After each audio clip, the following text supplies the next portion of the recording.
എനിക്ക് അമ്മയുടെ വീട്ടിൽ പോയപ്പോൾ കുറച്ച് ചക്ക വറുക്കാൻ വേണ്ടി ഭയങ്കര പൂതി കിട്ടോ. അങ്ങനെ അമ്മയും സാഹൊക്കെ കൂടെ പോയിട്ട് കുറച്ച് ചക്കയൊക്കെ കൂടെ തല്ലിപ്പറിച്ച് താഴെ ഇട്ട് അതിനെ കുത്തി നോവിച്ച് മൂത്തോന്നൊക്കെ നോക്കുവാണേ. അങ്ങനെയൊക്കെ ചക്കയെല്ലാം പറിച്ചുകൊണ്ട് ഞങ്ങൾ എല്ലാവരും കൂടെ കൊണ്ടുവന്ന് വെച്ചു കേട്ടോ.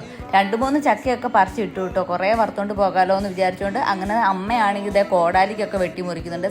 ആണെങ്കിൽ കത്തിയിലാണേ മുറിക്കുന്നത്. ഓരോ നാട്ടിലും ഓരോ ശൈലിയാണെന്ന് തോന്നുന്നു കേട്ടോ. ഇവിടെ കോടാലിക്കാണ് മുറിക്കുന്നത്. ഒക്കെ ആണെങ്കിൽ കത്തിക്കാട്ടോ മുറിക്കുക. പിന്നെ കുറേ നേരം പണിയെടുത്തിട്ടാട്ടോ അതൊന്ന് റെഡിയാക്കി എടുത്തത്. ഓരോരുത്തർക്കാണെങ്കിൽ ഓരോ വഴിക്ക് കൂടെ പോകാനുമുണ്ട്. സാക്കാണെങ്കിൽ ഒരു പരിപാടിക്ക് പോകാനുണ്ട്, അമ്മയ്ക്കാണെങ്കിൽ എവിടെയോ പോകാനുണ്ട്. അതിൻ്റെ മുന്നേ ഇതൊക്കെ ഒന്ന് ആക്കി പറക്കി വെച്ചിട്ട് പോകാമല്ലോ എന്ന് പറഞ്ഞുകൊണ്ടുള്ള തിരക്കിലാണ്. അങ്ങനെ 2-3 മണിക്കൂർ ഇരുന്നുകൊണ്ട് ഞങ്ങൾ അതിൻ്റെ ചകിണിയൊക്കെ പെറുക്കി എടുത്തു കേട്ടോ. നിങ്ങളിതിൻ്റെ ഉള്ളിലത്തെ സാധനത്തിന് ചകിണി എന്നൊക്കെയാണ് പറയുന്നതെങ്കിൽ ഒന്ന് കമൻറ്റ് ചെയ്ത് അറിയിക്കണേ. അമ്മയും ഒക്കെ കൂടി ഇത് ആക്കി പറക്കി വെച്ചിട്ട് പോയി കേട്ടോ. പിന്നെ മൊത്തം പണി എൻ്റെ മാത്രമായിരുന്നേ. ഞാൻ കുറേ നേരം ഇരുന്ന് അത് അരിഞ്ഞാക്കി എടുത്തു കേട്ടോ. ചക്ക വറുത്തത് കൊണ്ടാകാമല്ലോ എന്നുള്ളൊരു സന്തോഷം മാത്രമായിരുന്നു കേട്ടോ ഇതിനകത്തുണ്ടായിരുന്നു.